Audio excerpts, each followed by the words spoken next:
Okay, hello everyone. So as I said in class, I was going to put up a video showing some sample output for assignment 1, just to give you an idea of what your assignments might look like. You can certainly model your assignment output after mine. It can be exactly the same, or if there's some alternative output that you prefer, then that's certainly okay too. The key thing to remember though is that your assignment output should always be neat, it should be uncluttered, and it should look professional. Okay, so I'm going to run my program from the command line. You'll likely be running it from Eclipse or another IDE, and that's just fine. So let's run this. Okay, that went by a little bit quickly, so I'm going to scroll up to the top here, and we're going to go through the output line by line. So in the first step, you're going to generate a random cipher. Okay, you've got a method in your substitution cipher class that you did in part 1 of the assignment, so you can call upon that. And then you want to print out your cipher that you just generated. So you can see that by convention, plain text is in lowercase and ciphertext is in uppercase. All right. Next, we're going to save our cipher to the file cipher.txt. And we're going to clear the cipher mapping. Again, these are all methods from substitution cipher, so you can just call upon those. You want to then print out your cipher mapping once again to show that it's been cleared, and we can see that it's been cleared because we only have the plain text characters and they don't map to any ciphertext characters. Okay, in the next step we're going to load the cipher from cipher.txt again, and we're going to print it out to prove that we have successfully loaded it. So your output right here should be exactly the same as your output up here. Next step is to take a string, frequency analysis, which is surrounded by exclamation marks, and we're going to encrypt it using our cipher. So a couple things to note here. First of all, again by convention, we've got our ciphertext in uppercase letters, and also any non-letter characters, so these exclamation marks for example, have been converted to spaces in our output. Okay, and then we're going to do the inverse here, and we're going to take that string and we're going to decrypt it. So we should be getting back our original string, frequency analysis, with a few differences. The first being that our plain text is always in lowercase letters, and also any non-letter characters are omitted. So our exclamation marks do not come back because they did not get encrypted in the first place.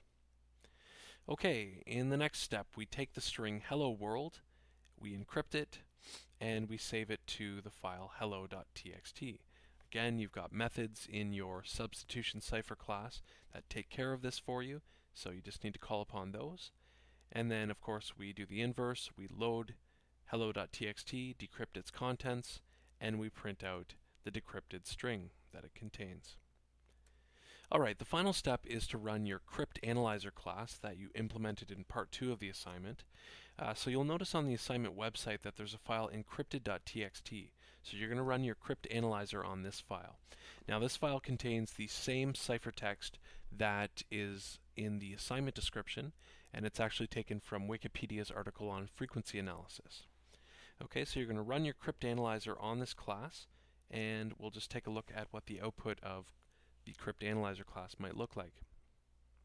So the first thing you need to do on each iteration of your loop in the run method is you're going to display the current ciphertext. You're actually going to decrypt it using the current substitution cipher that you've got loaded in memory, and you'll see what I mean in a minute.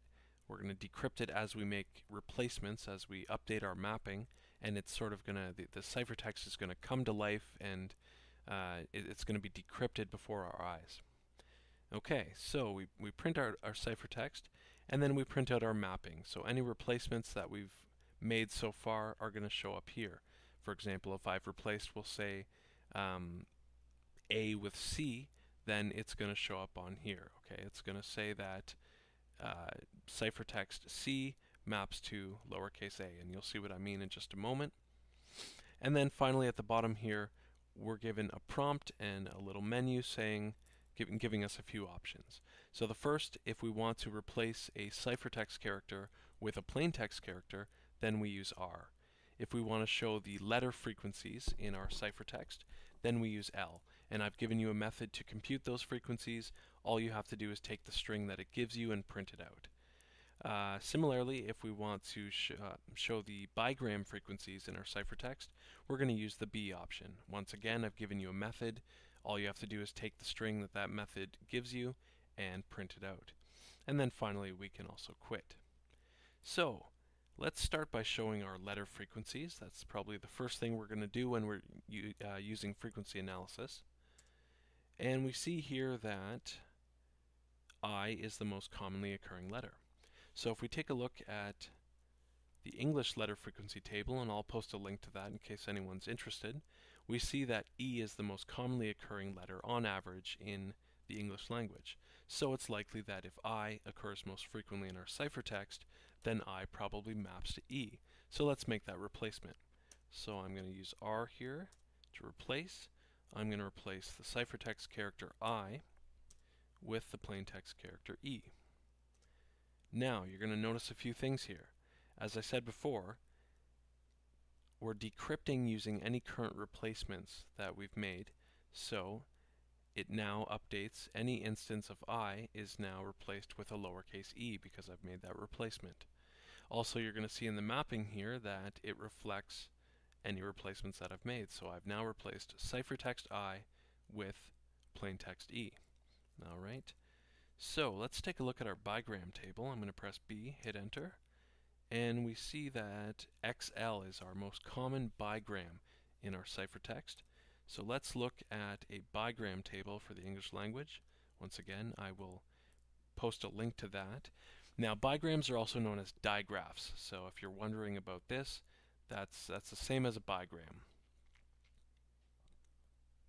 Now, we see in the English language that TH is the most commonly occurring bigram. So, since XL is the most common in our ciphertext, it's